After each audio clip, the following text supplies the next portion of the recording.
My name is Nora Whitefield and I am 71 years old.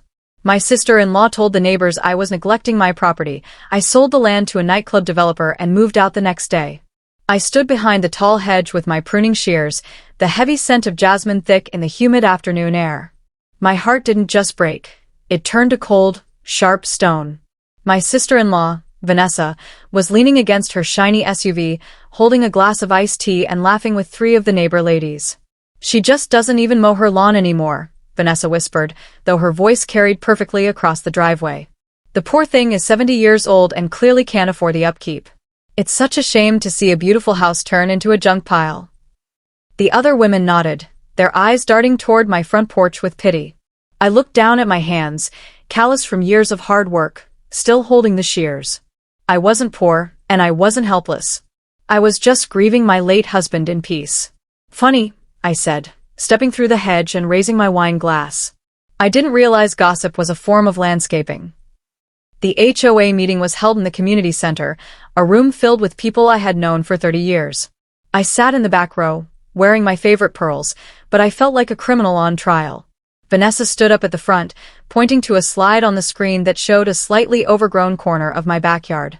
"It is an absolute eyesore," she cried out, her voice echoing off the walls. "Nora's property is devaluing everyone's home values. We are a premier neighborhood, not a forest." I looked around the room and saw my neighbors, people I had shared holiday dinners with, avoiding my gaze. They weren't looking at me like a friend, they were looking at me like a problem that needed to be solved. Vanessa smirked at me, her eyes gleaming with a cruel sort of triumph. I felt a heat rise in my chest that I hadn't felt in decades. My jaw tightened until it ached. "Noted," I said quietly, the word tasting like iron. "If you're sitting there wondering how a family could turn so fast, you aren't alone. These stories are hard to tell, but they need to be heard." Before I continue with how I handled Vanessa, please go ahead and subscribe. Your support helps me keep telling the truth about what happens when people think they can push us aside. After that meeting, the silence in the neighborhood became louder than any shout. The Saturday morning joggers no longer waved when they passed my porch. The invitations to the monthly book club simply stopped arriving. Instead, my mailbox began to fill with anonymous complaints typed on white paper, accusing me of everything from chip paint to unauthorized bird feeders. Then, the final blow came online. Vanessa posted a photo of my house on the neighborhood Facebook group with a caption that read, "Some people just shouldn't own homes if they can't respect the community." My own neighbors liked the post, one by one. The family barbecue was supposed to be a celebration of my son's promotion, but it felt more like a wake. I was sitting at the picnic table, picking at a piece of dry chicken, while Vanessa stood by the grill. She didn't even try to lower her voice this time. "We're thinking of buying her place when she's finally forced to sell," she told a cousin, her thumb gesturing toward me. "It'll be better for everyone. We can flip it and actually make the street look decent again." I looked over at my husband, Tom, expecting him to defend me or at least look angry. Instead, he just stood there with a burger in his hand, smiling awkwardly and nodding at her. He didn't meet my eyes. He just kept looking at the grill as if he were fascinated by the charcoal. The betrayal felt like a bucket of ice water over my head. "You knew?" I asked, my voice trembling. Tom stayed silent. That night, the silence in our bedroom was heavier than a mountain. I stood by the window, looking out at the yard Vanessa hated so much, and waited for Tom to say something. When he finally spoke, it wasn't an apology. "You're making too much of this, Nora," he said, pulling back the covers. "Vanessa is just being protective of me. She wants us to have a nice life without you stressing over the weeds. She's family." I turned around and laughed, a bitter, sharp sound that startled him. "Protective? She's trying to humiliate me out of my own home, and you're acting like she's doing us a favor." I told him. He just sighed and turned off the lamp, leaving me in the dark. "Or maybe she's just possessive," I whispered to the empty room. My phone buzzed on the nightstand. It was a text for Tom from Vanessa that popped up on the lock screen. "She'll leave soon. You'll see." The next morning, I confronted Tom in the kitchen while the coffee was still brewing. I held my phone out, the glow of the screen reflecting the anger in my eyes. "Care to explain why your sister is texting you about me leaving our home at midnight?" I demanded. Tom didn't even flinch. He reached for his mug and stared at the floor. "You're overreacting again, Nora," he said, his voice flat and tired. "She just knows how stressed I am with you fighting everyone in the neighborhood. She's worried about my health. I felt like I was screaming underwater. My own husband was gaslighting me to protect a woman who was actively trying to ruin my reputation. Every word he spoke felt like a brick being added to a wall between us. I realized then that I wasn't just fighting a mean sister-in-law, I was living with a man who had already chosen a side. The marriage I had cherished for 40 years was rotting from the inside out. I spent the afternoon cleaning out the garage, needing to do something with my hands before I lost my mind. While moving some old boxes, I decided to pull Tom's car into the shade to vacuum it. That is when I smelled it. A heavy, cloying scent of expensive lilies and vanilla, Vanessa's signature perfume. It wasn't just a faint whiff, it was embedded in the leather of the passenger seat. My heart hammered against my ribs like a trapped bird. My marriage was a lie, and my reputation in this town was already destroyed by a woman who was currently sitting in my husband's car when I wasn't around. I sat down on the cold concrete floor of the garage and let out a long, shaky breath. The tears didn't come. Instead, a cold, hard clarity took their place. If they wanted to see what I was truly worth, I was going to show them a side of me they never imagined existed. I didn't waste another minute. I called an old contact from my days working at the city planning office. Who is looking for land in the North District? I asked. 2 hours later, I was sitting in a quiet, dimly lit booth at a steakhouse across town. Across from me sat Eli, a man with a sharp suit and an even sharper smile. He was a famous nightclub developer known for turning quiet areas into the loudest hotspots in the state. He spread a map across the table and tapped my street with a manicured finger. "Your lot is the crown jewel, Nora," he said, his eyes gleaming. "It's the perfect corner location for the flagship club I want to build. But the zoning is tricky." I leaned back and took a slow sip of my tea. I knew every zoning trick in the book. "I can help with the zoning," I told him. "And you can have the land." I smiled. How poetic. Eli didn't play games. He pushed a folder across the table toward me, and when I saw the number inside, I had to catch my breath. He was offering triple the current market value of my home. It was more money than Tom and I had saved in our entire lives. "There is one condition," Eli whispered, leaning in. "I need you to sell fast. No listing, no for sale signs, and no chance for the neighborhood to block the sale until the permits are already signed. I want to break ground before they can even hire a lawyer."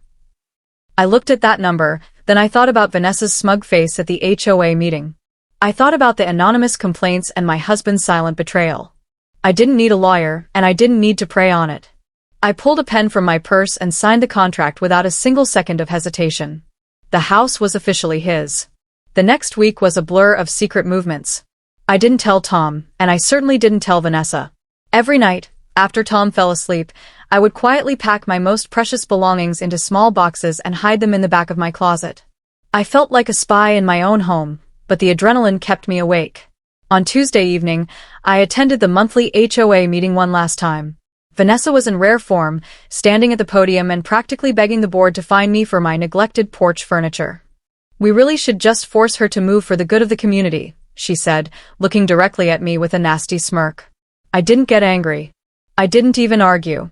I just sat there and nodded politely, knowing that in 48 hours, her precious community was going to change forever. I was leaving, just like she wanted. But she wasn't going to like the replacement. On Wednesday afternoon, I did something I hadn't done in months. I invited Vanessa over for tea. She arrived with a look of pure victory on her face, stepping over my threshold as if she already owned the place. She didn't even bother to take off her sunglasses. "I'm glad you're finally seeing reason, Nora," she said, running a finger along my bookshelf to check for dust. I just smiled and poured the Earl Grey into my finest china. I was remarkably calm, the kind of calm that comes right before a wrecking ball hits a wall. "You've always wanted my house, haven't you, Vanessa?" I asked softly. She leaned back, smirking over her cup. "It's about the legacy of this street, dear. Thinking of selling?" I took a slow sip and looked her right in the eye. "Something like that," I replied. She had no idea she was sitting in a building that was already legally a construction site. That evening, while Tom was out running errands with his phone turned off, I sat at my computer. I pulled up my social media account for the first time in weeks. I didn't post a rant or a complaint. Instead, I uploaded a beautiful photo of a sunset over the hills. "Big changes are coming soon. I am so excited for the future and for this house to finally reach its full potential," I wrote.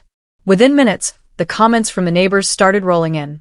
They were full of snarky remarks and eye-roll emojis. They thought I was finally giving up and moving to a tiny apartment in the city. They thought they had bullied me into submission. I turned off the computer and went to the garage. My car was already packed with my jewelry and Linda's old photo albums. I didn't sleep that night. I just waited for the sun to rise. At exactly 6 in the morning, a massive professional moving truck pulled up to my curb. The air brakes hissed, echoing through the quiet, sleepy street.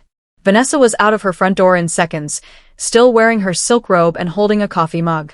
She rushed across the lawn, her eyes wide with shock. "You sold it? You're leaving today," she shrieked, looking at the men loading my heavy oak dresser. "To who?" "We had a right to know, Nora. Who bought the house?" I climbed into the driver's seat of my car and rolled down the window. I gave her the biggest, brightest grin I had ever managed in 70 years. "Oh, Vanessa, you'll find out soon enough. You always said this property needed more life. Well, you're getting exactly what you asked for." I drove away without looking back. Construction crews arrived at the property before I even reached the highway. By Friday, the neighborhood was in a total state of panic. My old house wasn't being renovated, it was being gutted. The HOA board members were scrambling, calling emergency meetings and banging on the fence of the construction site. They tried to serve papers to stop the work, but Eli's legal team was 10 steps ahead. The rumor spread through the street like a wildfire. A nightclub? No way. Not in our quiet cul-de-sac. The neighbors who had once ignored me were now calling my cell phone incessantly, begging for information. I blocked every single one of them. On Saturday morning, a massive, glowing neon sign was delivered to the site. A crane lifted it high into the air for everyone to see. It was a sleek, black sign with elegant gold letters that read, "The Velvet Room, coming soon." The eyesore Vanessa hated was about to become a neon-lit fortress of sound. If you think that was the end of the story, you're wrong. The real drama was just starting to heat up. Before I tell you about the chaos that happened next door to Vanessa, hit subscribe for more revenge stories. Your support helps me keep going. Within a week, the neighborhood turned into a war zone of noise and bright lights. Massive trucks moved in and out at all hours. Reporters started showing up at the gate, asking neighbors how they felt about a high-end dance club moving into their backyard. Vanessa's house was right next door, separated by only a thin row of trees. She couldn't sleep because of the floodlights that stayed on all night for the crew's safety. I watched the news reports from my new, peaceful apartment downtown.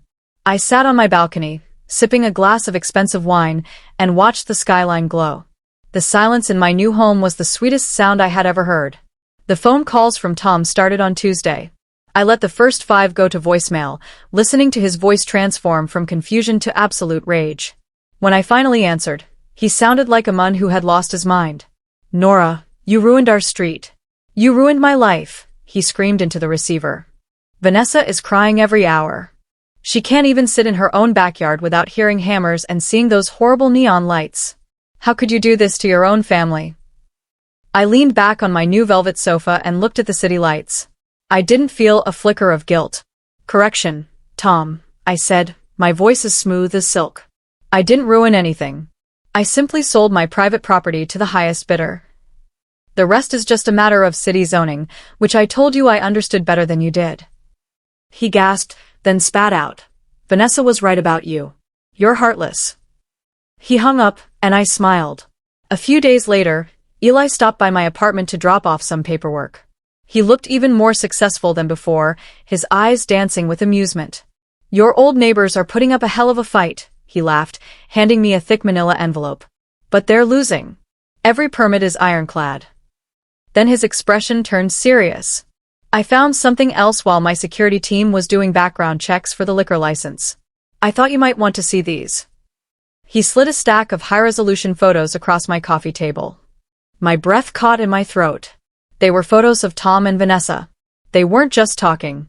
They were standing behind the HOA office building, locked in a deep, passionate kiss. In another, Tom's hand was resting on her waist in a way that left no room for doubt. I stared at the images for a long time. I whispered, "Perfect." I didn't rush to the police or the news. I waited for the most impactful moment to use my new weapons. The following Monday was the monthly city council hearing, where the neighborhood was planning to protest the club's opening. Everyone would be there. I spent the morning creating several anonymous email accounts. I scanned the photos of Tom and Vanessa into a digital file.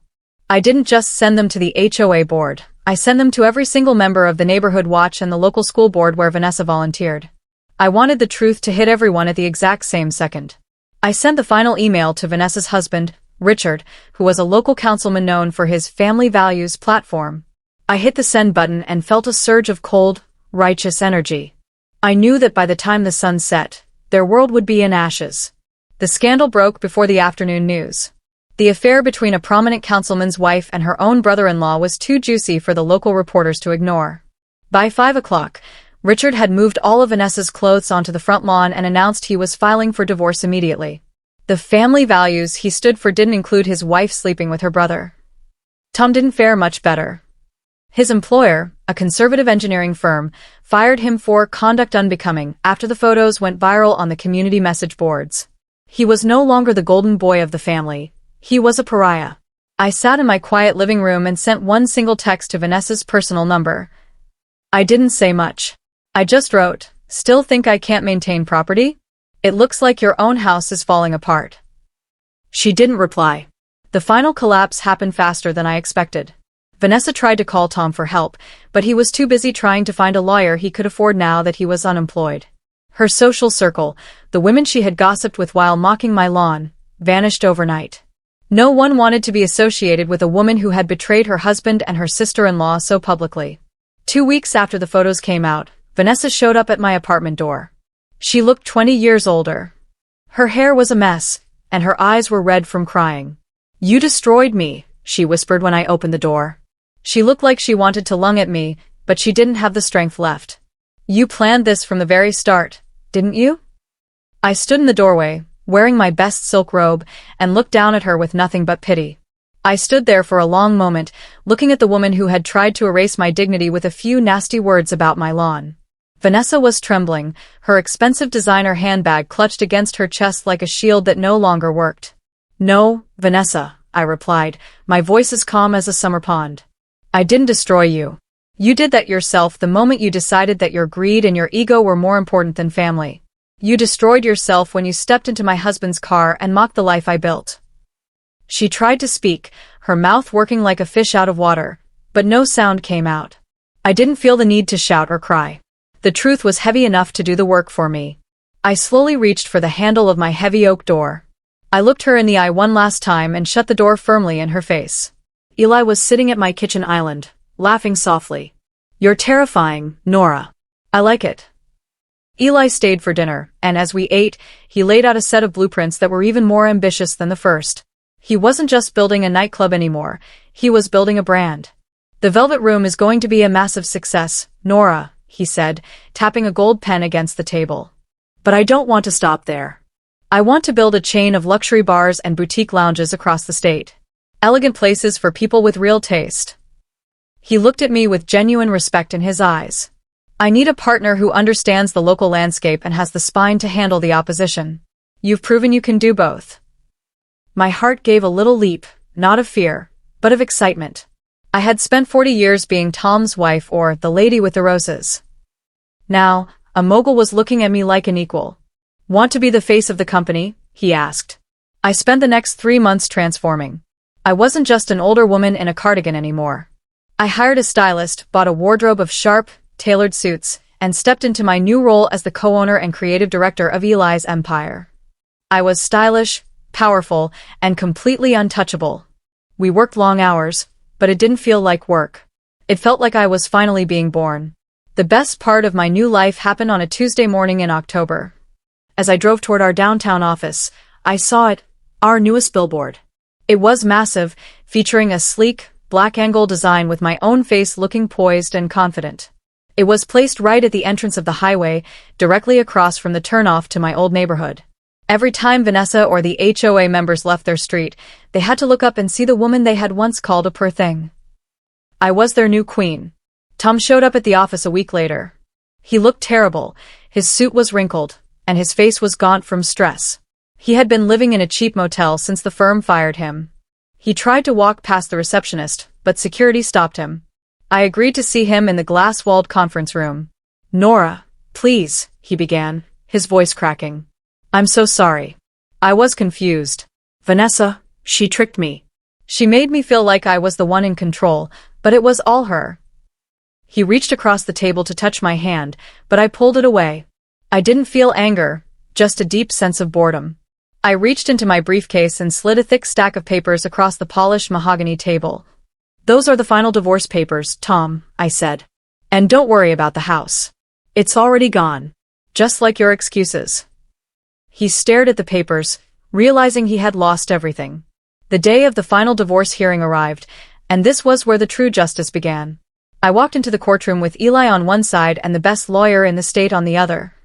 If you are enjoying seeing a woman reclaim her power, hit subscribe for more revenge stories. Your support means everything to me. In the courtroom, Tom tried to play the victim, claiming I had abandoned him. But my lawyer was ready. We presented the photos of the affair and the financial records showing how Tom had been funneling our joint savings to Vanessa for investments. I sat there with my head high as the judge read through the evidence of his betrayal. The courtroom was packed with reporters, and I saw Vanessa sitting in the back row, subpoenaed as a witness. She was forced to listen to every sordid detail of her own lies being read aloud for the public record. I won half of everything, plus the legal fees. The public hearing was a disaster for the family name I had once protected. Vanessa was called to the stand, and she looked like a ghost under the harsh fluorescent lights. My lawyer didn't go easy on her. He asked her about every secret meeting and every dollar Tom had stolen from our retirement fund to buy her expensive gifts. Vanessa began to sob, her shoulders shaking as she realized there was no way to hide the truth anymore. The reporters in the gallery were typing furiously, their cameras clicking every time she wiped her eyes. It was a circus, and she was the main attraction. I sat at the plaintiff's table, perfectly still, watching her unravel. Eli leaned over and whispered, "Front row seats to karma, Nora. You've earned this." I didn't feel joy, but I felt a profound sense of balance. The woman who tried to humiliate me was now a national punchline.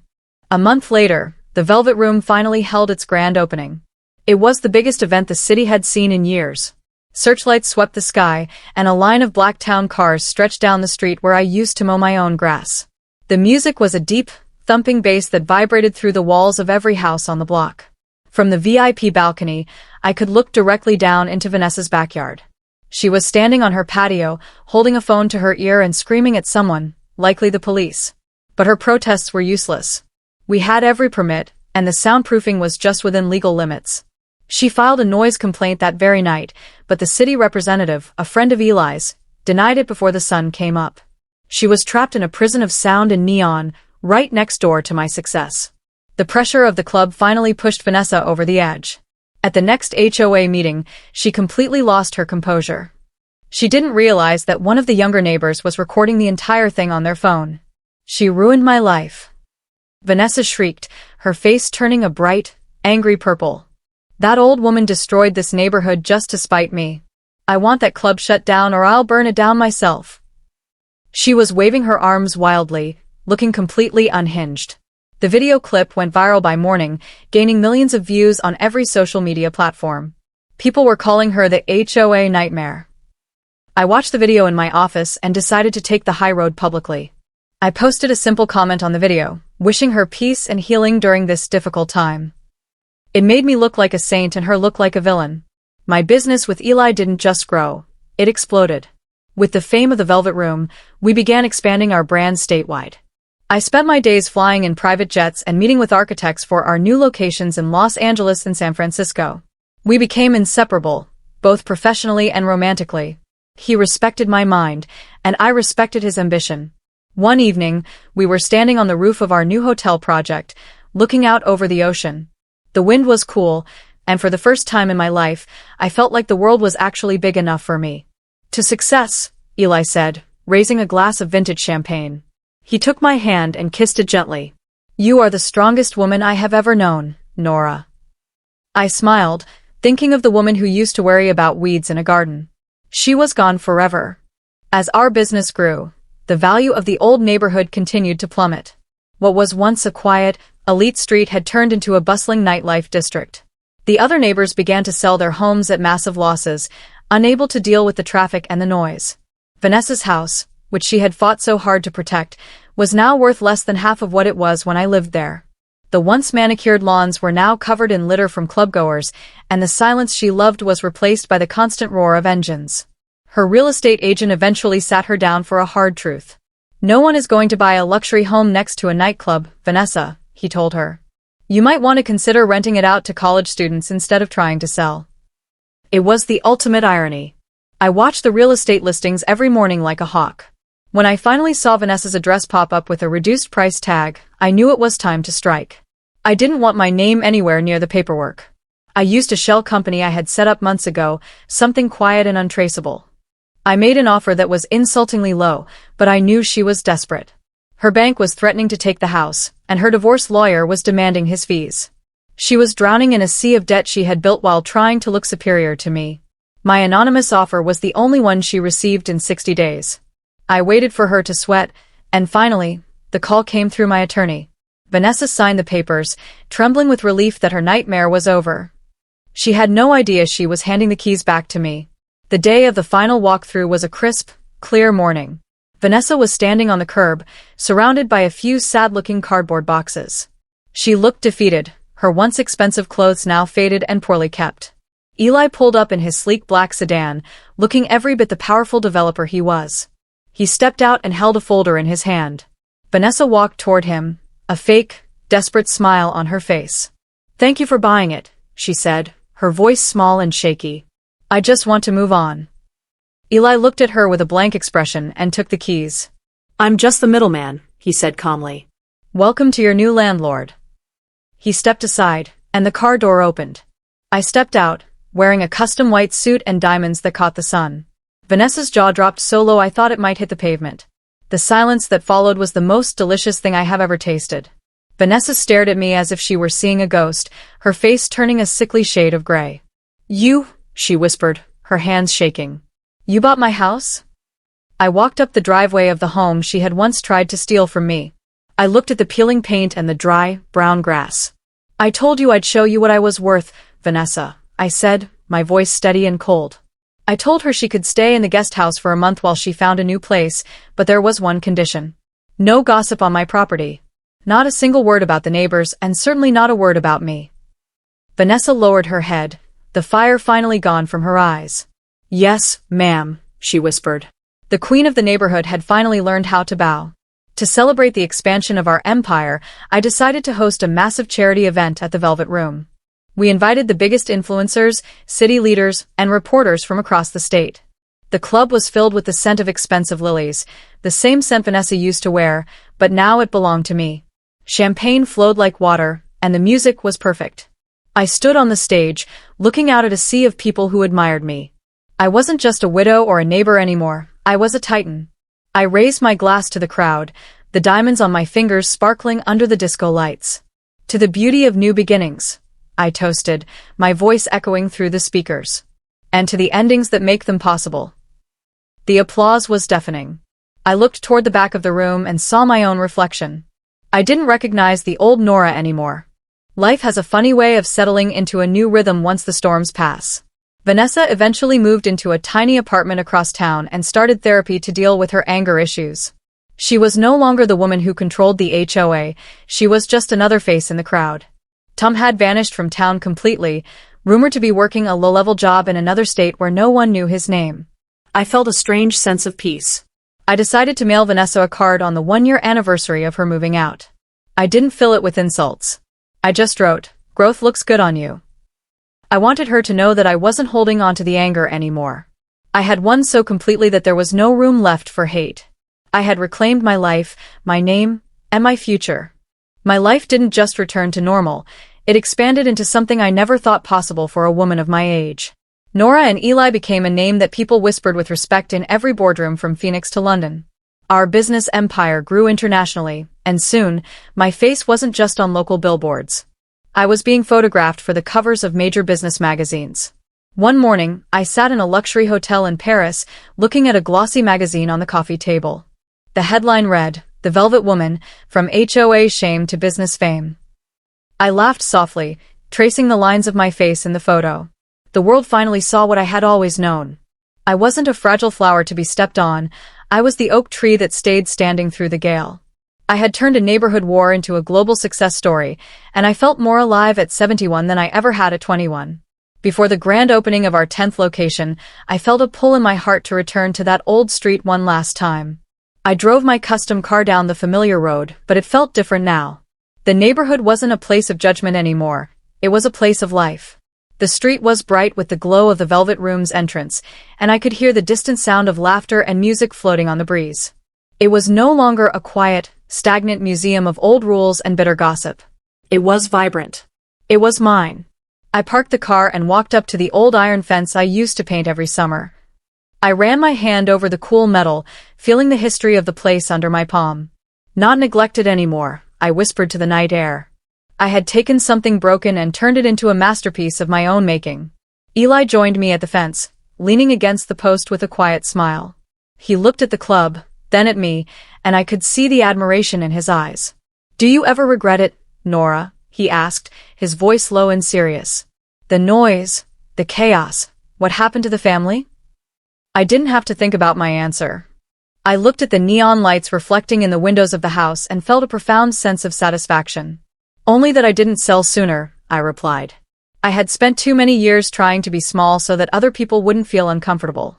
I had spent too much time worrying about the opinions of people who didn't actually love me. He leaned in and kissed me, his breath warm against my cheek. "Remind me never to cross you," he joked. I just smiled, knowing that I would never have to defend myself like that again. A few days later, a small, handwritten note arrived at my office. It was from Vanessa. It wasn't an apology, but it wasn't an attack either. "You won," it read in her shaky, loopy script. "But I'm rebuilding too. I'm working at a local library now. It's quiet here." I sat at my mahogany desk and felt a genuine smile spread across my face. I didn't feel the need to gloat or write back something mean. I was happy that she was finding a way to exist in a world where she wasn't the center of attention. I realized that the greatest revenge wasn't just taking her house or her reputation, it was forcing her to grow up. I set the note aside and looked out at the city skyline. "Good," I murmured to the empty office. "Life's much more fun with a little competition." We were both different people now, and the world was better for it. In the final scene of this long journey, I find myself standing on the rooftop of my penthouse, watching the sun dip below the city skyline. The wind catches my hair, and I breathe in the scent of rain and concrete. They once called my life a tragedy of neglect. They thought they could bury me under their judgment and their gossip. But I didn't stay buried. I used that dirt to plant something new. I realized that when people try to bury you in gossip, the best thing you can do is rise in real estate and in spirit. The day I sold that house was the day I stopped living small. I am Nora, and I am finally free. If this story touched your heart or gave you strength, thank you for listening. Would you have waited for the perfect moment like I did? Tell me in the comments, and don't forget to subscribe. The day I sold that house, I stopped living small. Thank you. Please like, share and subscribe for more. Also turn on your notification bell so you be the first to get our next shocking revenge story. Life has a funny way of settling into a new rhythm once the storms pass. Vanessa eventually moved into a tiny apartment across town and started therapy to deal with her anger issues. She was no longer the woman who controlled the HOA, she was just another face in the crowd. Tom had vanished from town completely, rumored to be working a low-level job in another state where no one knew his name. I felt a strange sense of peace. I decided to mail Vanessa a card on the one-year anniversary of her moving out. I didn't fill it with insults. I just wrote, "Growth looks good on you." I wanted her to know that I wasn't holding on to the anger anymore. I had won so completely that there was no room left for hate. I had reclaimed my life, my name, and my future. My life didn't just return to normal, it expanded into something I never thought possible for a woman of my age. Nora and Eli became a name that people whispered with respect in every boardroom from Phoenix to London. Our business empire grew internationally, and soon, my face wasn't just on local billboards. I was being photographed for the covers of major business magazines. One morning, I sat in a luxury hotel in Paris, looking at a glossy magazine on the coffee table. The headline read, "The Velvet Woman, from HOA Shame to Business Fame." I laughed softly, tracing the lines of my face in the photo. The world finally saw what I had always known. I wasn't a fragile flower to be stepped on, I was the oak tree that stayed standing through the gale. I had turned a neighborhood war into a global success story, and I felt more alive at 71 than I ever had at 21. Before the grand opening of our 10th location, I felt a pull in my heart to return to that old street one last time. I drove my custom car down the familiar road, but it felt different now. The neighborhood wasn't a place of judgment anymore. It was a place of life. The street was bright with the glow of the Velvet Room's entrance, and I could hear the distant sound of laughter and music floating on the breeze. It was no longer a quiet, stagnant museum of old rules and bitter gossip. It was vibrant. It was mine. I parked the car and walked up to the old iron fence I used to paint every summer. I ran my hand over the cool metal, feeling the history of the place under my palm. Not neglected anymore, I whispered to the night air. I had taken something broken and turned it into a masterpiece of my own making. Eli joined me at the fence, leaning against the post with a quiet smile. He looked at the club, then at me, and I could see the admiration in his eyes. "Do you ever regret it, Nora?" he asked, his voice low and serious. "The noise, the chaos, what happened to the family?" I didn't have to think about my answer. I looked at the neon lights reflecting in the windows of the house and felt a profound sense of satisfaction. "Only that I didn't sell sooner," I replied. I had spent too many years trying to be small so that other people wouldn't feel uncomfortable. I had spent too much time worrying about the opinions of people who didn't actually love me. He leaned in and kissed me, his breath warm against my cheek. "Remind me never to cross you," he joked. I just smiled, knowing that I would never have to defend myself like that again. A few days later, a small, handwritten note arrived at my office. It was from Vanessa. It wasn't an apology, but it wasn't an attack either. "You won," it read in her shaky, loopy script. "But I'm rebuilding too. I'm working at a local library now. It's quiet here." I sat at my mahogany desk and felt a genuine smile spread across my face. I didn't feel the need to gloat or write back something mean. I was happy that she was finding a way to exist in a world where she wasn't the center of attention. I realized that the greatest revenge wasn't just taking her house or her reputation, it was forcing her to grow up.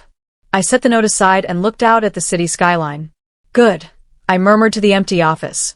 "Life's much more fun with a little competition." We were both different people now, and the world was better for it.